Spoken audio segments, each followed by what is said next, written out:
Hôm nữa đi coi để nó ngoan nữa thì nóng quá. Chuẩn bị cơm cháo thì cơm đi chơi. Thôi nấu cắm cơm rồi. Cắm cơm rồi à? Cháu là đang bận cái nước cái tí gội đầu rồi xong mình nấu. Dài gội đầu rét lắm. Rét phải gội. Thế cô ông ấy khỏe chưa mà cứ hôm xây tường hộ nữa xong rồi cháu chả nhìn thấy đâu rồi, đi đâu hay là vẫn nằm nhà? Thôi từ hôm mà mẹ nó nghe thấy nó sảy thai đấy là vợ chồng nhà này thì không nói thật với bà ngoại, nên là lúc bà xuống bà thăm bà thấy nó sảy thai lại tức quá lại đem con lại này trên kia. Cô ấy thấy là bà ấy nóng quá. Bà ấy giận vợ chồng nhà cô ấy, nhưng mà giận thế là không được, không đúng không bà? Bà ấy giận cá chém thoát với vợ chồng rồi nó lại hát đi giấu không nói thật với mẹ nọ. Là đến lúc bà ấy còn nói thì bà không nghe gì nữa. Chẳng ai như vợ chồng nhà chú ấy đi giấu hả bà, giấu bà ngoại. Thế mới nên chuyện là bây giờ thì có ai muốn mất mát gì đâu phải không? Mà thế thôi bà ấy mang cô ấy về trên đấy nghỉ ngơi vài hôm cho nó ngồi ngoài thì cũng được. Bà ấy nằm nung bà bảo bà nuôi con là nhưng bà thì đau quá thôi. Bảo con Thảo bảo bỏ mẹ nó đi lấy nó phát này. Giờ thì áo mẹ nó đứa làm gì? Yêu mang làm gì? Cô ơi, nói chung là cũng chẳng ai muốn thế đâu cô ạ. Nó là con với của nó là cái số này. Thế thì giờ cô ấy bà ấy đón về trên đấy thì cứ để cho cô ấy nghỉ ngơi độ vài bữa. Thế rồi lên thì bảo Thảo lên bảo là cô ấy về rồi vợ chồng bảo nhau làm ăn. Con với của giàu nó là số rồi. Thế là giờ chả nhắc nó để ở đây mãi, cứ mãi hết đời này không tôi không có cháu hết. Bây giờ thì vợ chồng thì mấy bà phải bàn nhau ấy. Bây giờ nếu mà cô ấy mà khó khăn mà không sinh được thì phải dùng đến biện pháp khác. Một là xin con nuôi, hai là mình đi cấy. Bây giờ người ta biện pháp khoa học là giỏi lắm cô ạ. Thế mà bây giờ ví dụ như mình ít tiền thì mình xin con nuôi. Tôi nhắc là dẹp rồi, còn tôi không thích con nuôi ra. Con đẻ ra, mới nào anh cho con đi ra lại bảo con nuôi nó mai đất đai của tôi quát núi này, nó lấy mất đất của tôi. Bây giờ thì chả xin được con trai thì mình xin con gái, lo gì cho xã hội người ta cho đầy nhiều những trường hợp người ta đẻ người ta không nuôi được ấy. Thế vừa rồi nó vất một đứa ở dưới kia đấy, cậu ở đây người xin mà không kịp đấy. Thế mà anh không bảo con mình đẻ ra nhá, con gái là con người ta, nhưng mà đây con nào lời cho con nào là con, nhưng mà thì thôi thì bây giờ mình khó khăn thì mình phải chấp nhận biện pháp khác vậy chứ làm nào. Cháu nghĩ là Hồng nó tốt tính lắm. Bởi vì là nó thì nó chậm mồm chậm miệng ấy, nhưng mà nó thì cũng biết đường làm ăn chu toàn rồi, công việc nó cũng vun vén đấy chứ, cháu thấy nó cũng được cái chứ không phải không đâu. Làm gì lười chảy tay chảy tác chỉnh mẹ nó làm cũng muốn làm, cứ khỏe hoài thấy chồng ở nhà nó mạ mặt với chồng nữa không có làm ăn gì đâu. Vợ chồng đi có lúc chồng ở nhà thì nó cứ dựa dẫm chồng tí, chứ chồng mà đi làm thì nó chẳng phải làm nào. Giờ cô cứ bảo thế chứ lấy thì dễ, như bỏ thì cũng dễ thôi, nhưng mà chắc gì đã tìm được cái đứa nào nó nết na như nó thì mỗi tội là nó chậm mồm chậm miệng thôi. Thế còn thì công việc thì nó vẫn lo, tao thấy nó chăm lo cho bà suốt đấy, được gì nữa.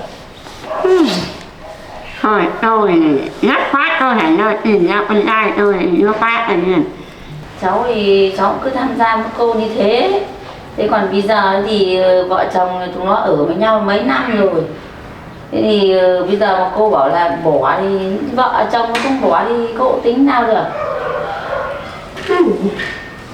Tôi muốn gì tôi này lên tá lên được đứa cháu là tôi cả nhà tôi đã có một đứa con là tôi muốn hai đứa cháu thôi, mà bây giờ mình muốn thế, như cái số ông trời đã xác định rồi làm nào được cô bảo.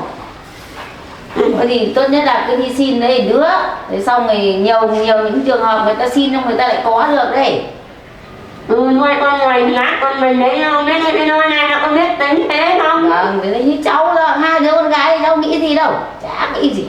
Nếu mà có con sớm thì cô đã không nên ăn, nhưng mà đây Cháu mãi cháu mới đẻ chứ. cô bảo thế Thôi thì bây giờ thì nó có bầu được mấy tháng nó hỏng rồi thì thôi cứ từ từ để đi xem là vợ chồng có lại được với nhau không. 1 năm nữa, 2 năm nữa đã vội gì. Bây giờ thì cô cũng cứ từ từ, xong rồi để 1-2 bữa nữa xong rồi nó nguôi ngoai định bàn với cô chú là tốt nhất là xin đứa con nuôi cô ạ. tôi thấy bác sĩ bảo là không đẻ được rồi, có khả năng là không sinh đẻ được. Thế mà giờ con nuôi nhà nó đã cứ biết là cái chuyện này có con nuôi tôi cũng thấy. Thôi sao thì mình ở hoàn cảnh nào mình phải chịu chứ, thôi cứ xin con nuôi. Tốt nhất là động viên cô chú là xin lấy đứa con. Thế còn thì đấy cháu chỉ tham gia thế thôi, còn thì cái đấy là việc của nhà bà, thế còn thì về thì bà giải quyết thế nào thì giải quyết. Thế thì Ngồi đi uống nước cái cháu đi, cháu đã cắm nồi cơm cái nhá. cô bảo thế thì là phải xem xét nha. Thì cứ bạn tính thôi, có vấn đề gì đâu. Chuyện về lâu về dài mà. Là còn Cứ cân nhắc cho nó kỹ đi rồi thôi. Tốt nhất là cứ xin đây đứa cháu cho nó ấm nhà ấm cửa. Thôi là còn phải suy nghĩ xem xét là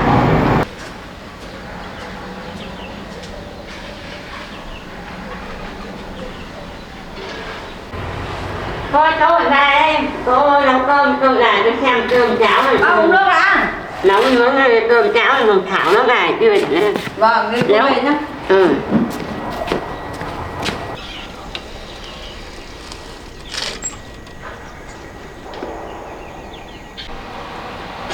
Cơm cháo nấu chín cả là mà không thằng này đi làm ở thế này hay là về lại mò lên nhà vợ lên ấy.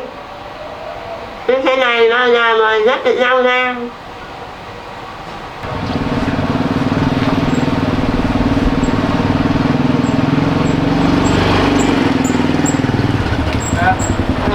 Ngồi đây này, cơm nước thì chưa đấy.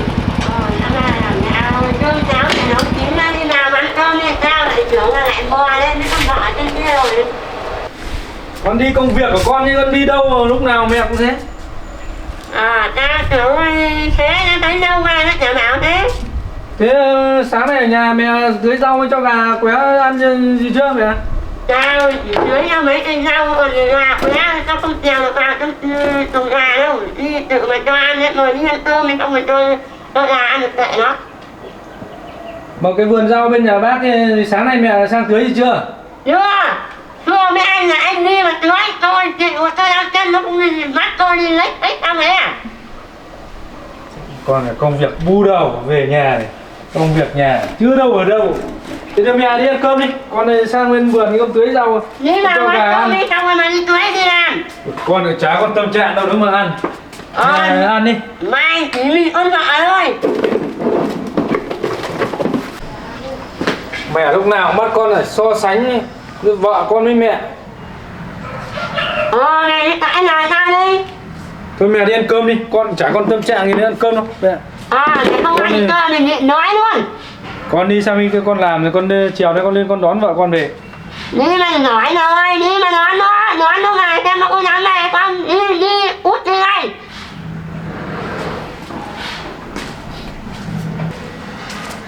Mẹ chả nhớ mình. Chút này, xui, bỏ vợ, bỏ là bỏ thế nào. Nhưng vợ chồng yêu thương nhau mẹ động viên. Đi cãi này tao đi, cãi nhanh nhẹm đâu. Nước mẹ đi chơi tăng kìa. Không có cô ấy, chúng mày cũng khổ. Nước thì hết. Có cái ăn thế này. Mẹ ở nhà có mỗi việc cho gà ăn này mà mẹ không giúp được.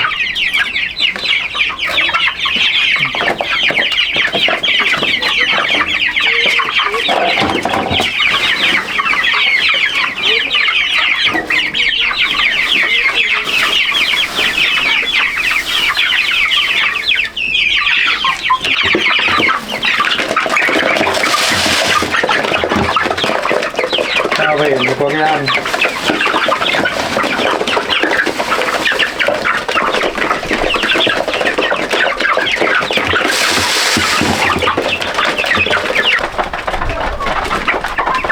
Ra lấy cho nó bình nước hết rồi.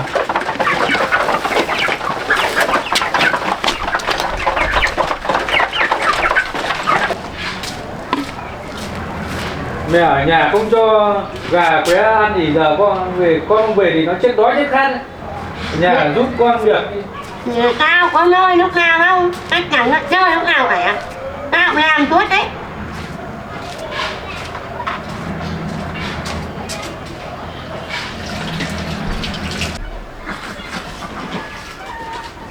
Đi cho nó ăn nhanh nhanh đây mà đi ăn cơm ăn cháo thì muộn rồi.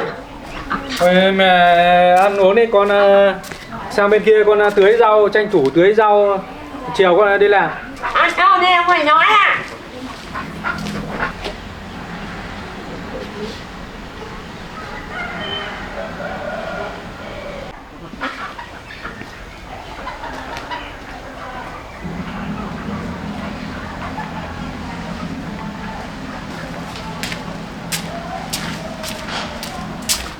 Mẹ cứ ăn cơm đi, con đi sang kia con tưới rau đây.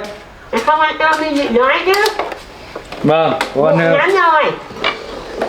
con còn tâm trí đâu mà ăn cơm. Không ăn cho mình nói cho mình nói.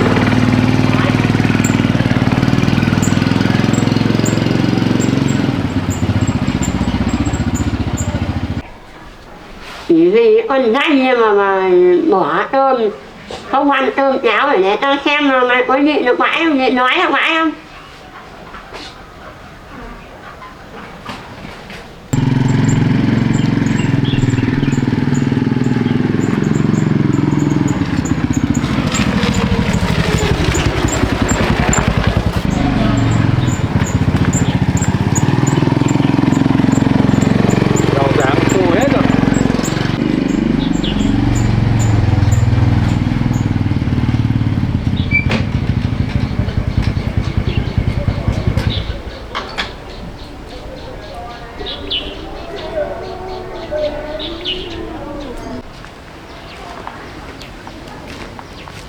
Cái này khô hết rồi, ướt nước này khô hạn hết rồi, không sắp hết đấy nào. Ở đây lại mới tưới này nhỉ, đất vẫn còn ẩm này, hay là vợ mình về đây tưới rau và làm ở đây không biết. Vào trong nhà xem này, bếp này.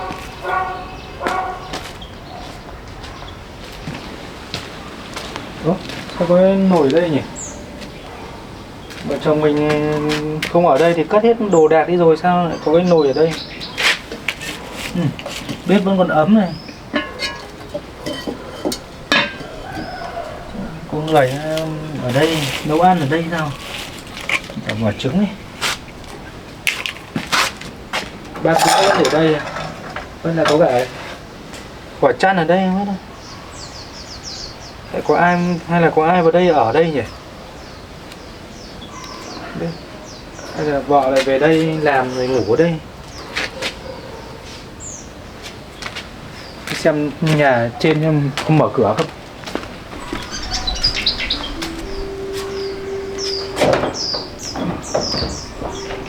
Cửa vẫn đóng này, không có người ở đây.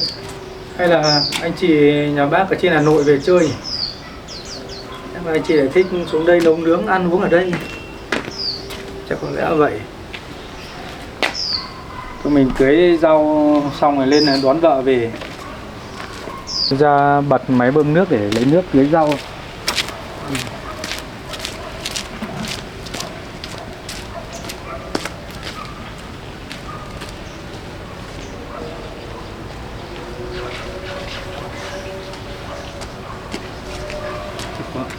Nước lên rồi.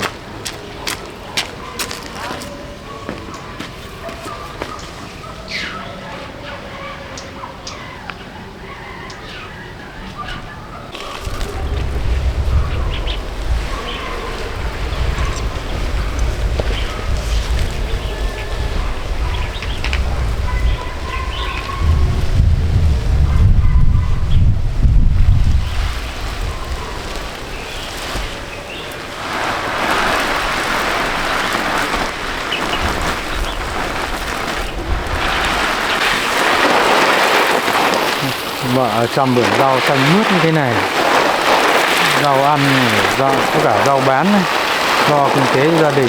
Mà cô ấy làm việc vất vả mà mẹ mình đối xử cô ấy không ra thế nào, trách mắng, không thấy lo lắng cho con này, lo chúc phúc hạnh phúc cho con cái suốt ngày, trách móc con cái, lo cả con cái xa vắng nhau. Rau xong nó bị lên này, thực chất này là không dám không bảo để không để cô ấy sang mình.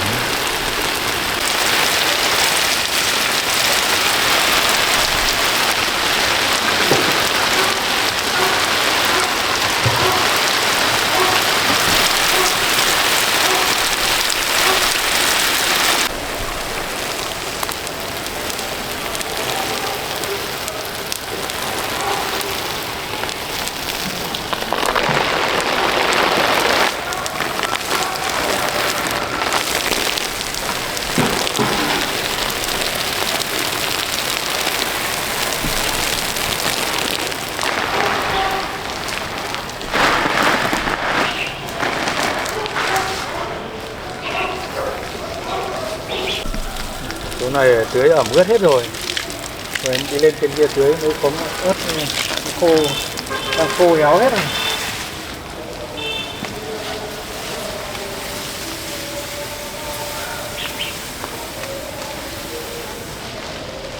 Một con ớt này quả chín hết rồi.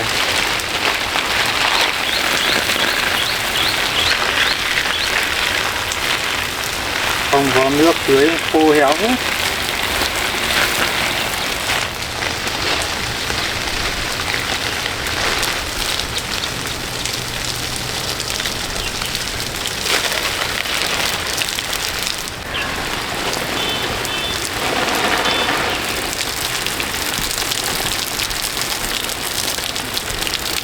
Chỗ này anh tưới rồi thôi, phải tưới qua cho nó được độ ẩm.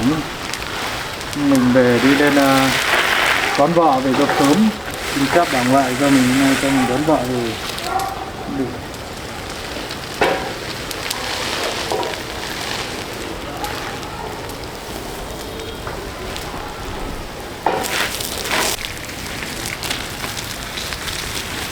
Thế là chiều nay lên xin lỗi mẹ để đón vợ về, không biết mẹ có đồng ý không. Hy vọng mẹ thông cảm mà để cho mình được đón vợ về. Hai vợ chồng sống không thể thiếu nhau được, chắc là mẹ cũng vui lòng và đồng ý cho mình. Rồi chắc là đủ độ ẩm rồi, mình ra tắt máy này, đi lên này trên bà ngoại để đón vợ về cho sớm. Vợ đi lên sớm.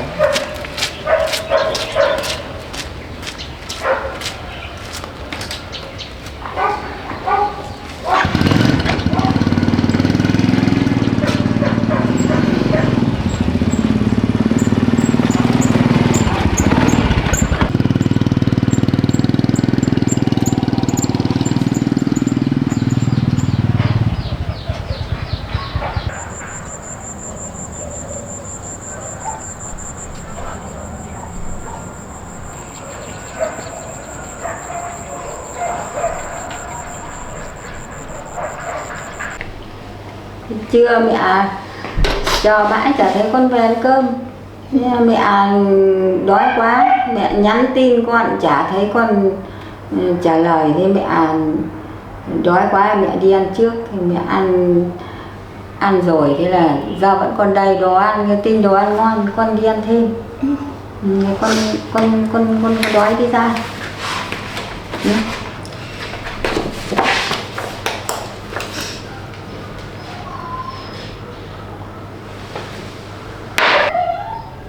Trưa lúc con đi thì chị con ở Hà Nội, thế là nó điện về cho mẹ, nó bảo tuần sau thì cả nhà nó, cả vợ chồng con cái về chơi với mẹ.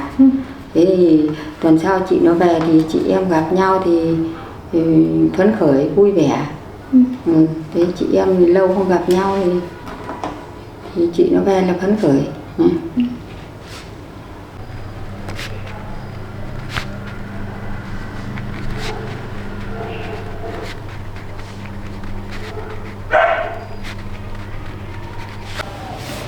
Thế về chồng mẹ không biết cái gì này.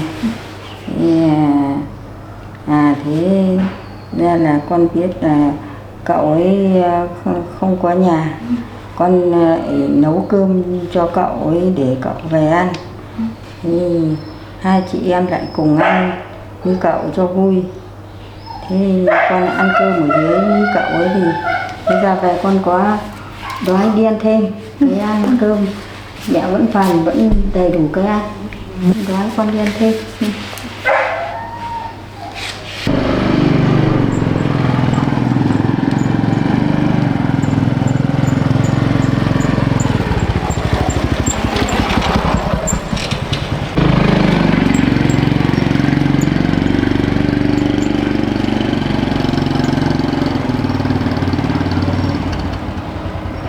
Đói con điên thêm. Ai cần mình như sao con?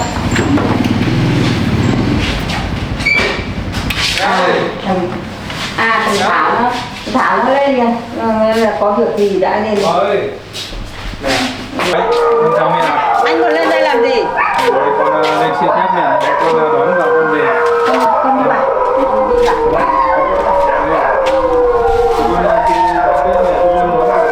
Đi vào. Con câu chuyện mẹ.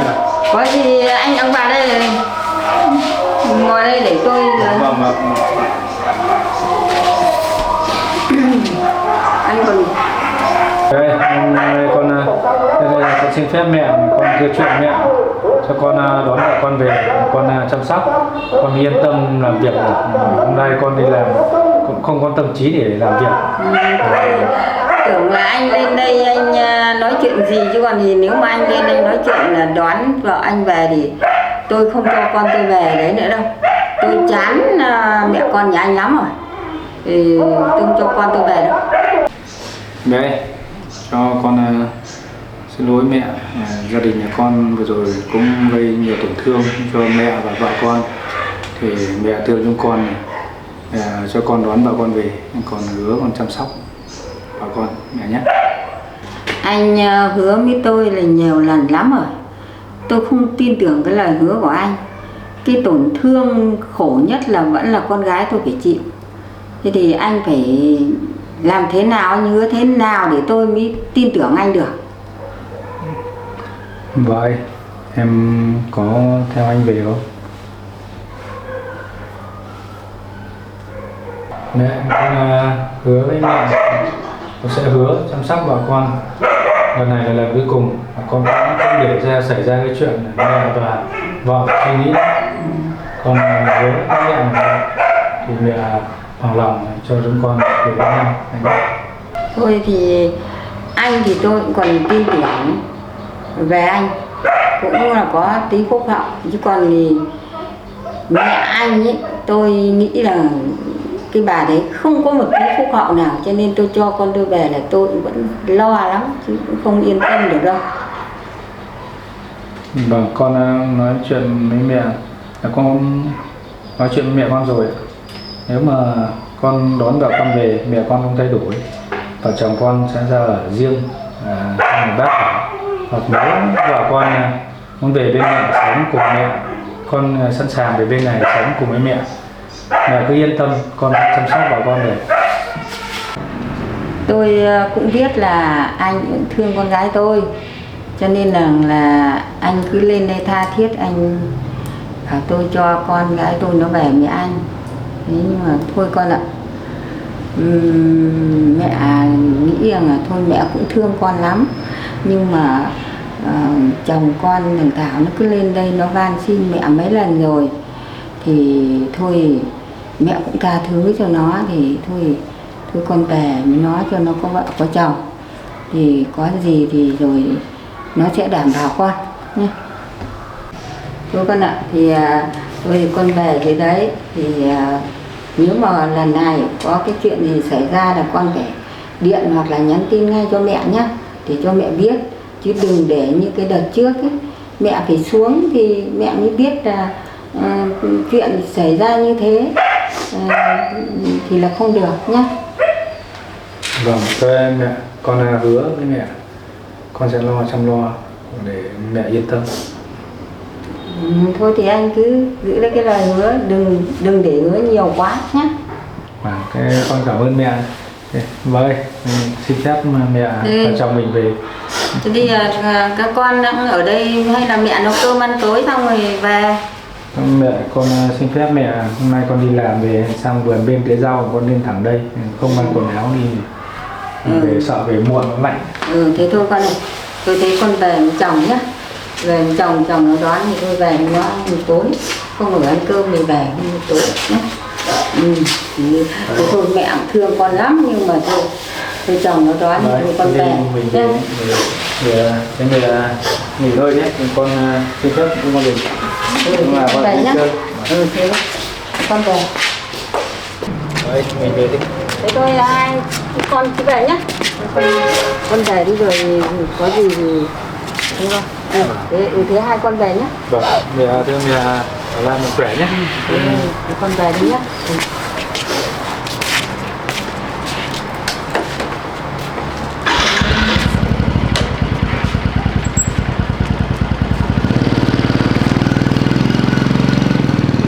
Chào mẹ nhé, con về đây.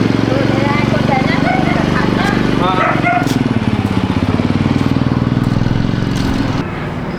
Khổ thân con bé mình thương con lắm rồi nhưng mà thôi chồng nó thương yêu nó thì cũng để cho con nó về đấy, còn chỉ lo cái bà mẹ chồng ấy ghê gớm lắm ấy, không biết liệu có hoàn hảo được lần này hay không.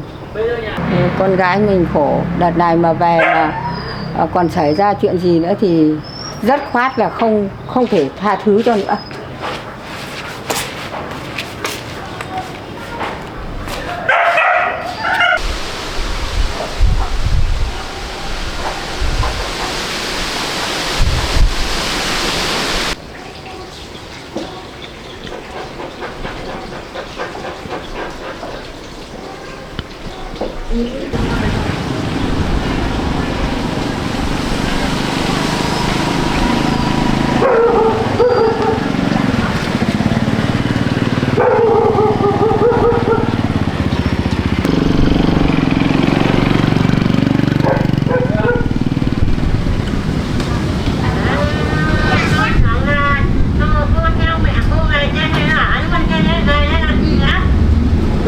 Cười nhỉ, con đã bảo là hôm nay con nhất định con bảo con về, con nói như thế. Không là sao mẹ về cho nên nó hỏi chết lẻ thì mày nó chết lẻ gì đó đó. Con đi vào trong nhà, đi vào nghỉ ngơi, mẹ để anh nói chuyện với mẹ. Đúng rồi, nó lại dày mặt dày là không biết lắm gì để nói thế rồi vẫn còn đặt vợ ôm bắt vợ này lên, vẫn còn kéo vợ này. Đừng nhất. Rồi, em vào nghỉ đi, không được suy nghĩ gì cả, nhé. Cứ nghỉ ngơi, cứ dưỡng, tốt khỏe nhé. Anh cũng hứa với bà ngoại rồi, anh vào hứa với mẹ là sẽ chăm sóc em, thì anh sẽ chăm sóc và bảo vệ em. Em không phải suy nghĩ gì cả, cứ nằm nghỉ ngơi đi, để anh ra anh nói chuyện với mẹ nhé.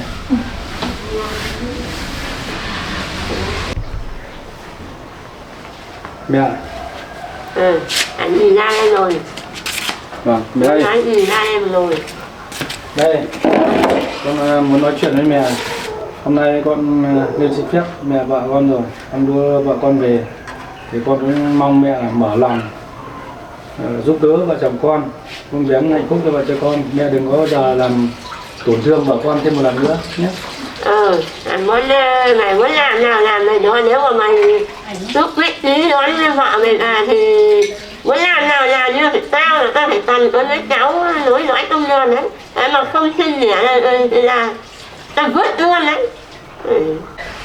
Hay một đời mẹ chỉ có mình mày thôi. Thế bây giờ lại không có nồi có giống, không có mầm mắm thì thế mày tính thế nào, mày tính tao chỉ biết nói với tao là tao phải cần con với cháu là thế. để nói dõi tâm làm, nó không có con với cháu thì rất là để tai. Thì mẹ cũng phải từ từ để vợ chồng con tính. Bây giờ y học cũng tiên tiến rồi, vợ con không sinh sản được thì chúng con sẽ cấy ghép. Cái tiền tỷ lấy đâu ra mà cái nè. Em mẹ biết vợ chồng con không có tiền à? Nếu vợ chồng con không có tiền thì mẹ có tiền thì mẹ hỗ trợ vợ chồng con. Để thế mới vợ chồng con mới có con có cháu được, mình gia đình thì mình mới hạnh phúc được. Mẹ thưa với anh là tiền của mẹ tao quát tích quát một tí tao phải lo cái cuộc thân của tao. Có tiền đâu để cho chúng mày đi làm như thế. Mà tiền tỷ tao chịu, tao không có tiền tỷ đâu. Mẹ nói tiền tỷ làm gì đến tiền tỷ à? Nhiều phương pháp bây giờ đông y người ta cũng chữa được mà làm sao phải đến tiền tỷ. Mẹ cứ phải lo, mẹ việc gì mẹ cũng muốn. Mẹ anh muốn đấy, nhưng mà không có tiền đấy thì thôi con thì yêu mày nó ở bên nước ngoài là mới về nó nhiều tiền lắm đấy, mà lấy con lấy nó biết nó đẻ được đấy, mà rồi nó tiền nghèo không phải lo gì ấm cúng gia đình đấy, đón con lấy này. Đấy mẹ lại nhắc đến cái chuyện đấy, con anh bảo mẹ là không nhắc đến cái chuyện đấy nữa cơ mà. Mẹ người yêu cũ yêu gì mẹ vẫn thích. Bây giờ con đón vợ con về rồi, mẹ không được nói chuyện đấy nữa. Mà cũng mồm không có đẻ không đẻ là tao vẫn thích cái con ấy, tao vẫn tiếc cái con ấy. Mẹ tiếc thì mẹ sang đấy mẹ ở với cô ấy. Con đã nói với mẹ rồi, con chỉ có mình vợ con thôi, cả cuộc đời này con chỉ lấy vợ con thôi, không lấy ai khác. Cái dạng lòng nhất thì mình chống lại tao à? Mày nói thế mà mày nghe rồi. Con nói với mẹ nhé, con không nói chuyện với mẹ nữa. Và đợt này con đón vợ con về, mẹ đừng có làm gì đến vợ con nữa. Con đi sửa lỗi cho mẹ rất nhiều rồi đấy. Con cái nhét mày vào mặt mày là mày chống lại tao à? Mày hơn mẹ mày đi.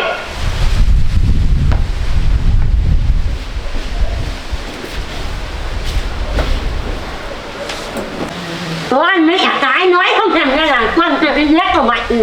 Phải lại thằng này phải nặng tôi đánh nó mà tận bây giờ nói không thèm nghe lời.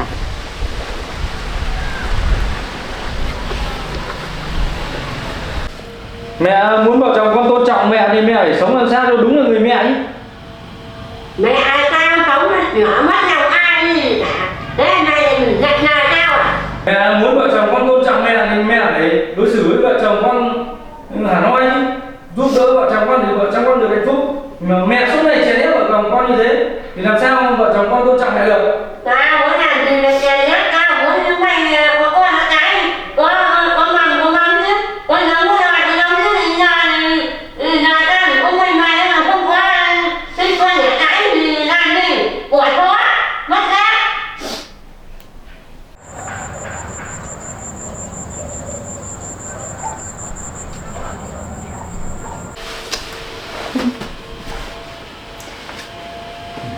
Thôi được, giờ là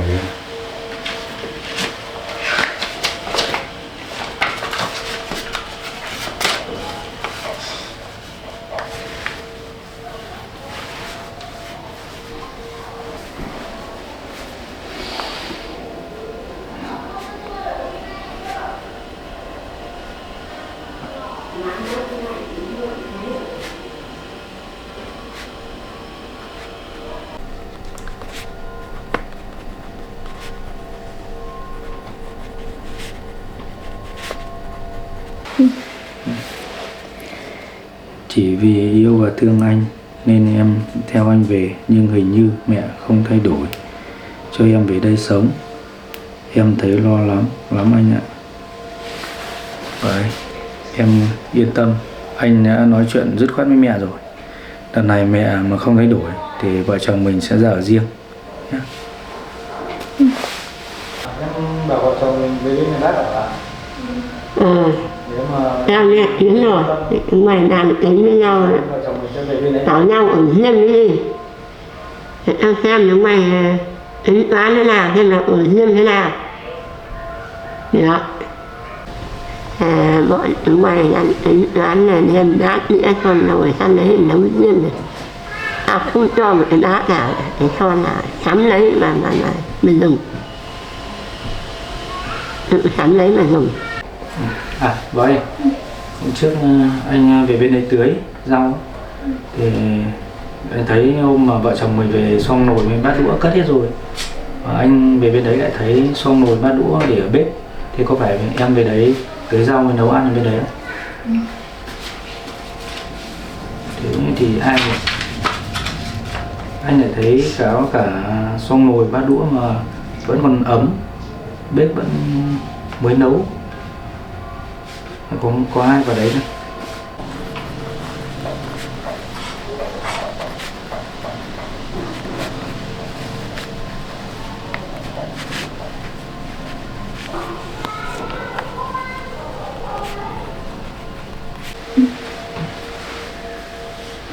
Có hôm em đi chợ về gặp một cậu thanh niên bị mất trí nhớ, lang thang, không nhớ đường về, nên em đã bảo cậu ấy vào nhà ở cho qua ngày. Cậu ấy đói nên em đã nấu ăn cho cậu ấy. Cái nào anh thấy bát đũa vẫn còn nguyên si đấy. Anh lại tưởng em về. Thế vậy thì em đã làm được một việc tốt. Em giúp đỡ người yếu thế, người lang thang. Chúng ta nên phải làm như vậy.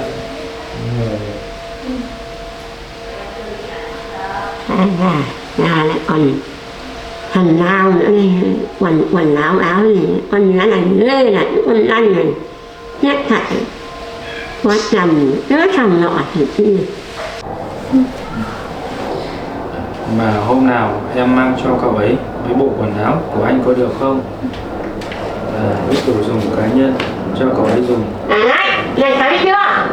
Là quần nam nói xin quần áo của chồng cho thằng nào ấy là thấy chồng bắt chưa? Bắt cái như vậy là ngoài như thế không. Mẹ đã nghe lén này, nghe được câu được câu trăng. Mẹ không hiểu đầu đuôi câu chuyện thế nào vào trách mắng vợ chồng con. Biết nhau người nói cho lắm nào nó cứ mập mờ hết tối nha. Bắt cái đấy cái loại lần mà này quét mặt chồng gì có mặt thì lại nước giả, quét mặt thì lại ngay thế đấy. Đây này, vợ con đã làm được việc tốt đây này. Không biết đầu đuôi nào. Đây có cậu thanh niên lang thang mất trí nhớ, cậu ấy đã đưa cậu ấy về nhà bác để ở cho qua ngày, tránh mưa rét. Mẹ còn trách mắng cái gì? Ai mà biết à? Âm mưu mập mờ. Mẹ bảo mập mờ cái gì? Mập mờ mà cô ấy lại chia sẻ cái chuyện này với con được. Nước mặt này nó bảo thế. Xong nó mặt này rồi này có nước nó tắt tắm sừng ra mà biết. Rồi mày quát được đó thì buồn rồi có nào không làm gì được đó. Lại gái có chồng anh không ngủ, anh còn phải mập mờ này. Còn lại những chuyện nha ở Tây ở Liên mà đấy được thì thế thì ta chịu à. Thôi cấm mày không ở riêng. Và cái con kia nó muốn đi đâu nó đi, nó theo thằng nào nó theo.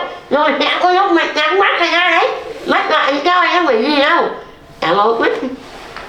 Con ở đâu thì vợ con ở đấy. Và cô ấy đi ở riêng, ra ngoài con cũng ra ngoài. Rồi này có lúc năm con lúc mắt của con ấy. Có lúc mày trắng mắt này ra đấy. Mẹ muốn con ở đây thì vợ con cũng phải ở đây. Mẹ không biết là con mấy lần con phải lên trên mẹ vợ con này cầu xin, phải hứa chăm sóc vợ con rồi. Mẹ vợ con biết cho vợ con về đây. Đấy mẹ không nhớ mấy hôm vợ con lên trên kia đấy. Ở nhà mẹ có làm được cái việc gì đâu. Rau ráng này không tưới, gà không cho ăn. Thế mày tránh với tao không tin nó làm gì được bây giờ. Thôi, người không ăn rồi, người hư. Qua cá không ăn mắm, cá thối. Quay mày không nghe, mẹ nói con không nghe thì thôi thì chịu rồi. Bây giờ mày muốn sống đâu mà sống, nhưng mà tao là mẹ là tao chỉ cần với cháu thôi. Còn mày muốn làm nào làm, muốn ở đâu nhở? Đấy mẹ cũng thấy vợ con đấy. Về mọi việc ở trong gia đình này một tay cô ấy làm, thì mẹ vẫn chưa hài lòng hay sao mà lúc nào mẹ cũng trách mắng nên lại gán ghét con như thế. Bố ơi, còn lấy xác mày nhá tao. Còn tống tao còn cái con kia ấy. Nếu mà ở đây ấy thì phải biết thân biết bạn, phải cân lại của tao. Còn đi chữa chị gì đâu mà tao biết. Mày chữa chị làm nào nữa, phải là tao phải có với cháu. Nói trong lòng, không người nào nói ngọt được, không được tao nha. Thôi vợ, em đừng suy nghĩ nữa. Mà từ bây giờ mẹ có việc gì hay là làm cái gì sai trái, em cứ thẳng thắn góp ý mẹ. Đừng để mẹ lấn át nữa nhé. Vợ chồng mình bây giờ phải thay đổi.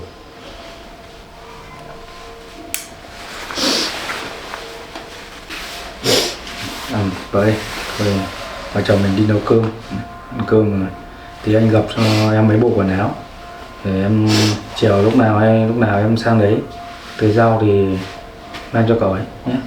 Mà cậu ấy đấy cũng thấy tưới rau cho vợ chồng mình, anh sang anh thấy tưới hết rồi, anh chỉ tưới qua loa đấy thôi. Thì lúc nào em sang thì em mang cho cậu ấy nhé. Để anh đi gập mấy bộ quần áo cho cậu ấy.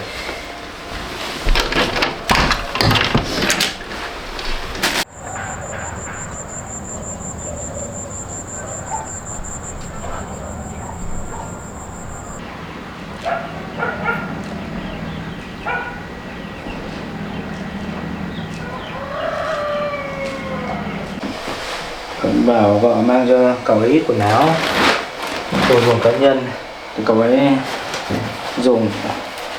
Cái áo khoác này mình cũng thấy chật chật rồi, nên bảo vợ mang cho cậu ấy. Cậu ấy mặc mùa đông cũng sắp tới, người lạnh.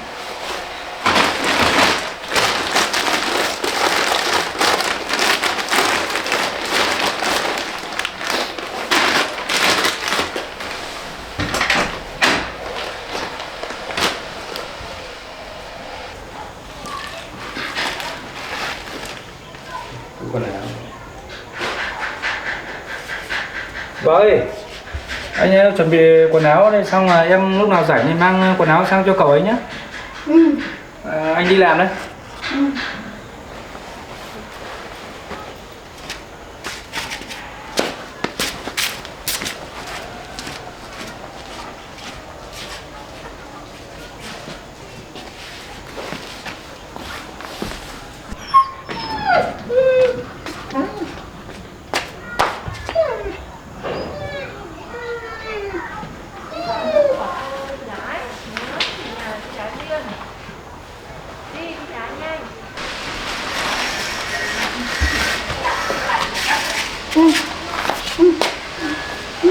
Thế sao làm vườn chứ? Em đi làm vườn đi nha.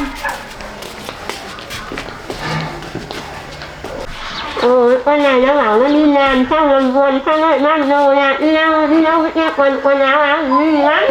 Con này lại đi rồi, lại có chuyện rồi. Đó là đi làm vườn là mang mấy cái túi sách, mấy cái túi sang bên đấy để làm gì ấy. Làm chắc lại có chuyện gì ở đây nữa rồi. Để ta đi ta xem rồi. Ta theo dõi xem là làm gì.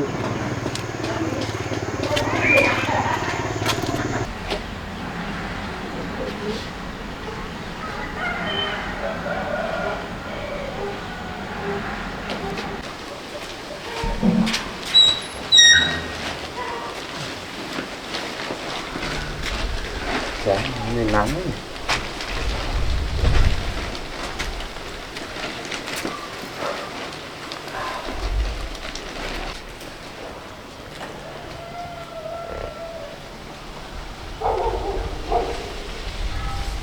May quá chị tiên từ chị ấy nhìn từ hôm đấy giờ mình cứ hỏi tên chị ấy tên là gì, quên không hỏi tên chị ấy. Nhưng chị ấy chắc có sang đây nữa không?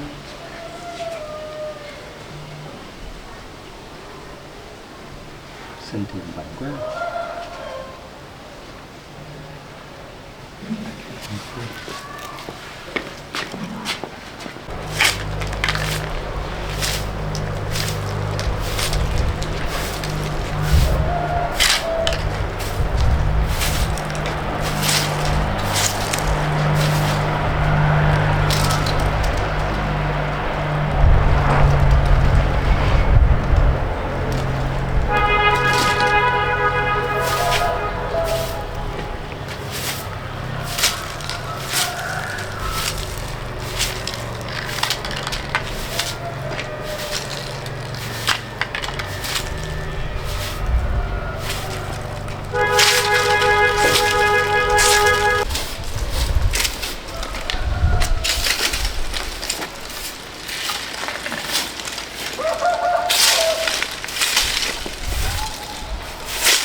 Nắng ngày không rét nữa. Được một bộ quần áo này.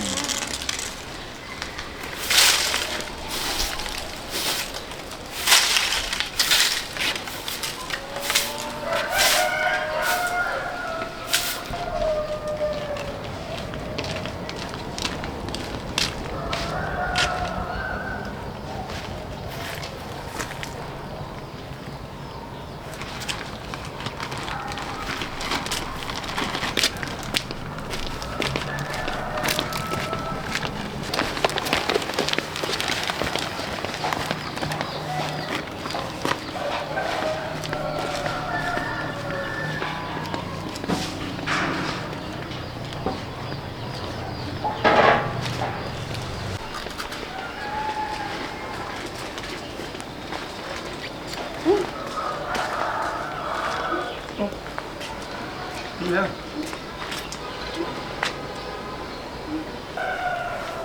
À không sao, em thích ăn này. Ăn này cho nó ấy. Cái gì ấy chị? À, chị mang quần áo cho em à?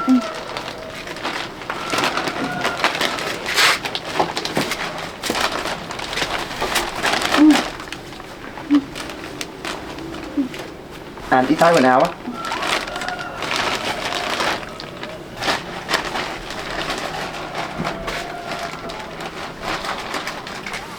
Đây quần áo của chồng chị à?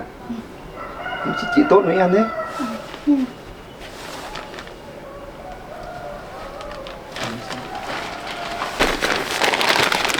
Chị mang cho em nhiều quần áo đấy. Lại cái áo khoác này gì? Cái quần áo của chồng chị à? Chị mang cho em nhiều này, chồng chị có biết không? Em sợ chồng chị lại mắng chị em sao?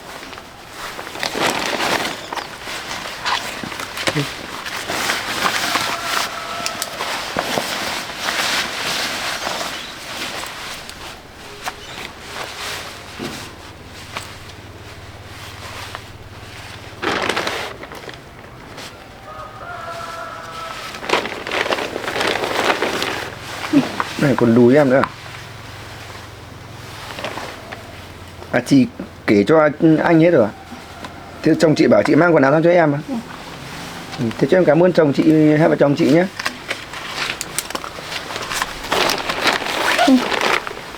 Gì? Sao chị cái gì mang cho em nhiều thế?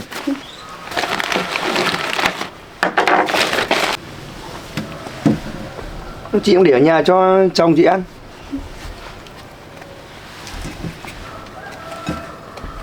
Chị quan tâm em nhiều này em ngại lắm chị ạ.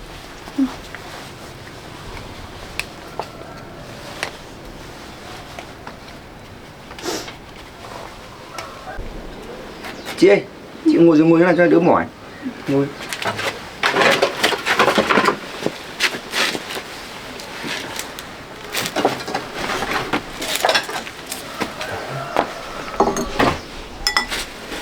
Chị này đi làm gì không chị? Không. Em xin.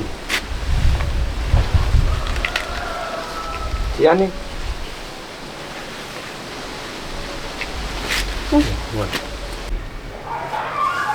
Chị ơi, từ hôm nay em quên em chưa hỏi tên chị tên là gì nhỉ?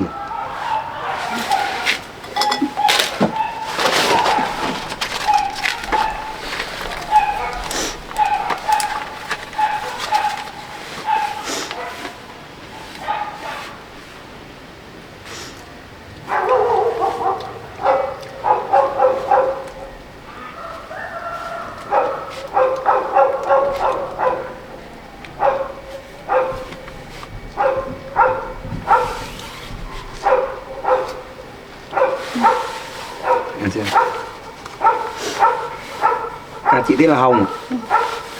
Chồng chị tên là Thảo á. Tên em á? Em giờ em chả biết tên em là gì chị. Em đang không nhớ gì hết, em không biết tên em là gì. Con này, con này nó bảo nó đi lấy rau lấy quả thì nó sang phần lên để lấy rau mà quần áo gì lén lút đi đâu đi thằng nào cũng biết. Nhưng mà lâu không từ sáng nào mà trở xong nhỉ?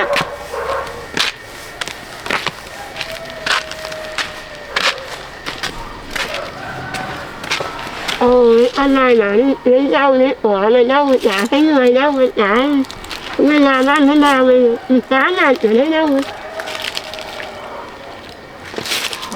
đang nén nước thì nó phần nào nha vậy hòm đi thế nào rồi nha sao tưởng là thế nào hay là xem chồng đi giáo ai léo xéo mấy thằng nào đi xem này nó tưởng mày tốt đẹp thế nào quá là nói dối nói chém gió đi làm đi lấy nhau đi hẹn hò đấy kia ngồi với thằng nào ấy. Thế chị ơi, bà ấy không ưa chị à? Lúc nào cũng hành hạ chị, lại còn bắt chồng chị đi lấy người khác à? Thì bà ấy ghê gớm lắm nhỉ. Thôi chị ạ, không phải buồn. Chồng chị yêu thương chị thế là được rồi còn gì nữa. Còn mẹ chồng chị kệ chị, bà đấy. Chị còn được chồng yêu thương em này còn chả biết gia đình em như nào đấy. Nhau này đã làm sao mới ra khỏi nhà hỏi lên nút tình cảm đi hay là họ ra gái tiền bắt được 10 không ái rồi đâu nữa. Thôi chị ạ, chị không phải buồn đâu chị. Bây giờ chồng chị yêu thương chị thế chị không phải lo đâu. Rồi sau này chắc chắn sẽ hạnh phúc thôi chị nhé, không phải buồn. Tao nói được quả tao 10 nhá, tại trận đấy nhá, lòng không có nhà lắm nhưng tao mới ra à. Tao bảo con ra tao đuổi mày đi thôi, đi ra khỏi con đến thằng mày là thằng nào? À chồng, bà mẹ chồng chị à? Bà ơi, không phải như bà nghĩ đâu bà.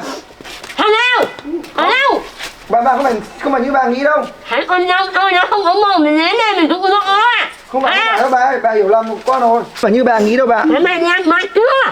Bà ơi, bà không phải như bà nghĩ đâu. 20 thôi. Bà hiểu lầm con rồi. Thấy chồng không có nhà cái léo léo lại còn mày ở đâu đấy đây? Bà ơi, không phải như bà nghĩ đâu bà. Tao bảo cảnh sát. Không bà ơi. Con này ra khỏi ổng. Chị Hồng thấy con khó khăn quá chị Hồng sang giúp đỡ con thôi. Thấy nó không có mồm dụ dỗ con tao hả? Không phải đâu bà ơi. Bà hiểu lầm một con rồi. Sai rồi. Mày đi léo léo dụ dỗ con đâu tao ấy gì? Chị không phải buồn. Không phải đâu bà. Tao bảo con trai, tao bảo con Thảo vẫn nói mình cháu tiền mình không chứa lại này theo nó rồi theo con mày ở đâu thôi mày bà. biết. Ê, bà nghe con giải thích đã. Ta không nghe mày giải thích đây là áo này là áo con trai ra rồi còn con này mày nhẹ mặt cho mày đi ra đây đi ra đây còn cái thằng này mày ở đâu đến mình dám con này dám mặc quần áo của chồng của con nghe tao mang cho thằng này mặc à thế này thì chả đuổi đi chứa làm gì này ở áo này ra hả con này giả áo con ta không phải đi về bà nghe con giải thích không bà? lột này áo giả bà nghe con giải thích á? áo con này cho mày đi biết rồi bà nghe con giải thích không bà? đi ra cút khỏi bà ơi, không phải như bà nghĩ đâu. lột áo này giả con ta này à lột áo này hả cho mày cái này không mặt này bà ơi, bà nghe con giải thích á? giải đi không phải như bà nghĩ đâu bà.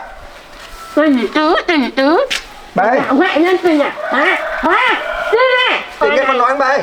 đi ra con áo này cái đâu bà ơi cái thằng này ở đấy rồi đi ra con này đấy tao bảo con này bà nghe có xử lý này mày cứ lại đấy thôi chị cứ về đi.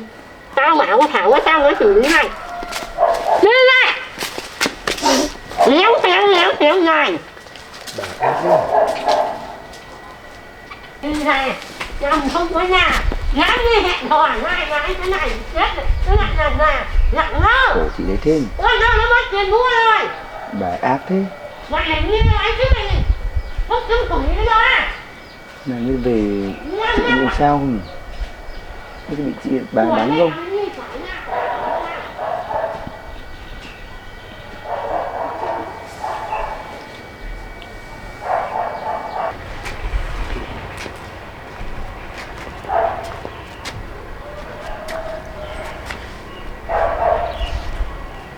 Khổ thân chị đấy. Thế mình làm liên lụy chị đấy rồi. Thế mình sang xem chị đấy làm sao nhỉ? À nhưng mà không biết nhà chị ở chỗ nào nhỉ?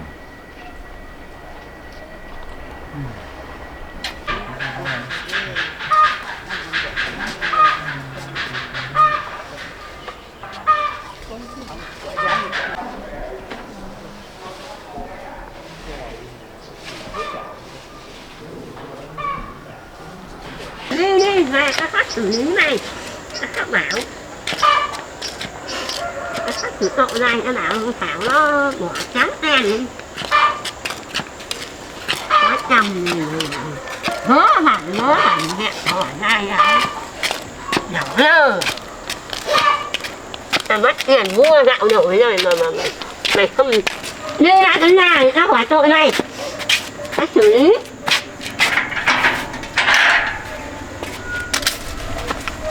đẹp mặt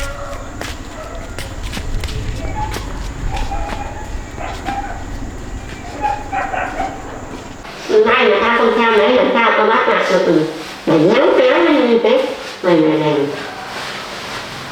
hứa hẳn này nhang nhang ra mỗi hốt mắt con đấy thì giấu ra một mãi thế là tao bắt được tận tay tay tận chán rồi thế nên con cái gì là cãi hay không thì còn nói như nào nữa giải thích đâu tay được chán kèm như thế rồi người nó cũng một như thế rồi còn xem xét này thế này cái kia mắt chồng mày sang đấy này ôm ba giá đầu ba cổ giá vai nhau rồi lại vẫn còn đấy con trai tao nói hiền đấy cái thằng khác nó lạnh như này nó đuổi mày đâu rồi nó lạnh cái no rồi không còn nữa hôm nay đâu chẳng qua thằng này nó cũng hiền đấy tao con trai tao hôm nay đây tao phát bản nói là tội này mày không có chối các em nào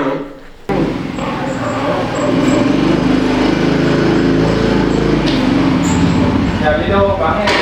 Mẹ ơi! Bà ơi! ơi Mẹ lên vào làm gì đấy? đi ra đây cái nào Dạ, có chuyện gì nữa đấy mẹ? sáng này sai nó đem quần áo nó thằng nào ấy thế là nó xem nó gặp mắt gặp nó má vai nó cổ nhau đấy thế tao mà không trao nói thì nó phải tao mà không trao ngay thì còn không biết gì chuyện gì xảy ra Là con mang quần áo cho cậu ấy để cậu mặc. Con đã nói chuyện này với chồng con rồi. Mẹ đang nói chuyện vợ con là cậu thanh niên ở bên nhà kia gì? Người bác ạ. Con sáng con đi làm con bảo vợ con là mang quần áo cho cậu ấy rồi. Cậu này là cậu thanh niên bị mất trí, không biết nhà cửa đâu. Nên là vợ con đã bảo là cầm quần áo sang xem cậu ấy tình hình thế nào không ạ? mất trí là biết cả hai lá cổ mà nói xấu mẹ chồng bảo là ấy đây nữa đang nói xấu nhau đang cứ má hai lá cổ ôm nhau thế tao không xem mà còn xảy ra cái gì nữa thế này mà không biết nó chỉ che mắt này thôi quát mặt thì nó vẫn lắm nhau còn không cái gì nữa còn giá từ 10 nó còn cãi Chắc chuyện này là mẹ hiểu lầm rồi. Con chắc không làm chuyện gì sau lưng con đâu. Mẹ cứ bình tĩnh. Chuyện gì đâu sẽ có đó. Thì anh đến lúc anh đâu có nói thì xong việc rồi cũng hẳn rồi. Không phải như mẹ nghĩ đâu. Cậu ấy chỉ động viên em khi em kể về hoàn cảnh của em thôi mà. Đấy mẹ ạ. Cậu ấy cũng mất trí nhớ mà cậu cũng còn biết chia sẻ. Khi vợ con gặp hoàn cảnh mất đi đứa con như thế mà mẹ lúc nào cũng chỉ trích soi mói mẹ đấy, mẹ đã có lời nào động viên cho vợ chồng con đâu. Tao con dâu như thế tao không động viên hư hỏng mấy tao không động viên soi mói là gì đấy nó đang nói xấu tao bảo là tao hay lớn cái nọ kia đấy mất thần kinh mất trí nhớ mà lại biết động viên như biết nói ai nó cổ như thế biết sao nói như thế Mà mẹ thử nghĩ xem mẹ đã làm được cái gì chưa? Có bao giờ động viên đến vợ chồng con để vợ chồng con có khí thế để làm việc đâu? Ông phải cãi nói nó à? Thế mày nói thôi, nói ta chịu. Sáng con đã đi làm, con đã dặn vợ con để mang quần áo sang cho cậu ấy rồi. Mà con dặn bảo vợ con là anh đi làm xong anh sẽ qua để xem tình hình cậu ấy thế nào. Nhưng mà con về muộn nên là con về thẳng nhà đây. Mà về là thấy chuyện mẹ với vợ con tỏi lên đấy là mẹ lại đặt điều sai trái với vợ con. Mẹ không bao giờ đặt điều. Thế là cái bảo nha, muốn bắt được nó thì phải đi làm xong lại, đi làm xong lại quay lại sắp bắt được kẹo 1.000 gói mất kẹo bắt được con ấy, không sai một tí nào. Mẹ, con tin vợ con không phải theo dõi cô ấy làm gì, mà con bảo là vợ con là con sẽ sang đấy giúp đỡ cậu ấy. Mày mới tin đi, rồi nó mày chạy chẳng mắt hay nói theo ngay rồi lại theo rồi cho theo nó nói giật này là không có chuyện gọi đi gọi lại đâu nhá, không có chuyện nói với mẹ vào ngoại lần nữa đâu nhá, cho anh đi luôn. Cô ấy mà có tính lăng nhăng ấy thì không bao giờ cô ấy quay lại cái gia đình này.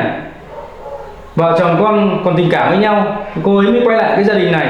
Mẹ không biết, vừa rồi con phải lên trên bà ngoại ấy, con phải cầu xin mẹ vợ con để đón vợ con về, chứ vì mẹ thì cô ấy chắc chắn không bao giờ về cái gia đình này. Thôi thì cứ quên nói, tao không cần nói chuyện này, còn những cái nói không nghe lời, cứ mình phải cảnh giác vì cứ những gạt bảo thủ mà lại như thế thì còn cứ quên nói, mà tao không nói chuyện này. Mẹ, con bảo mẹ là phải thay đổi nhé, nhưng mà con thấy mẹ chưa khi nào thay đổi cả, lúc nào con định kiếm lấy vợ con. Từ giờ mẹ đừng xem là chuyện tình cảm của vợ chồng con nữa. Con vợ mày nó thế nào tao phải nói, mà thôi mày mân luôn thôi, tao không thể nói chuyện út đi làm cái gì này đi, không nói chuyện này ra là cua. Còn cái nói giáo tuyết cứ mình nói không nghe, gọi hư hỏng cái nơi rồi thế mà còn coi đến nó mày. Đấy, được rồi, mày bảo là tao không xem cái áo chuyện riêng tư của mày từ giờ phút này nhá. Hai đứa này tao bảo cho mày biết, không được tham gia cái chuyện gì của tao, không được làm ăn của tao, mà tao cấm chỉ mày không được ngăn cản. Mày đã như thế rồi, đừng có lại với tao đấy. Tao bảo chết là nước mẹ mày đi đâu, đi làm gì làm đi. Con nói với mẹ như này nhá, cái việc gì cần phải tham gia thì vẫn phải tham gia. Còn chuyện tình cảm của vợ chồng con thì mẹ không tham gia. Còn việc trong cái gia đình này chúng con vẫn phải tham gia. Tham gia thì là việc là quyền tao là chủ là việc của tao. Mày không được tham gia, mày đã cấm tao như thế từ giờ phút này để đi nhá. Không bao giờ tao động đến chúng mày nữa, mà chúng mày đừng có động đến tao. Mẹ đừng có ngang mà cố chấp như thế. Cái gì đúng thì con không tham gia, còn sai trái thì chúng con phải tham gia. Có ý với mẹ. Không phải việc của chúng mày thôi. Đi tao đi, chúng mày không đi, tao đi thì ông hứa bắt tao. Mẹ càng ngày càng quá quát.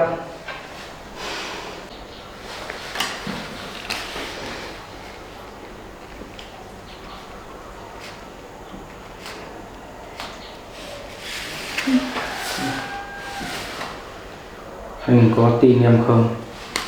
Vâng, em yên tâm. Anh không tin em sao được. Thì em dành tình cảm cho anh thì em mới về đây lo lắng cho gia đình này. Anh cũng thế, anh cũng rất lúc nào cũng tin em và yêu em. Kệ mẹ.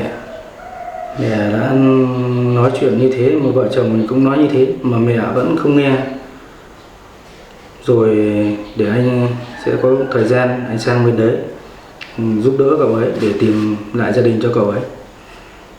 Thôi, vợ đừng buồn nhé.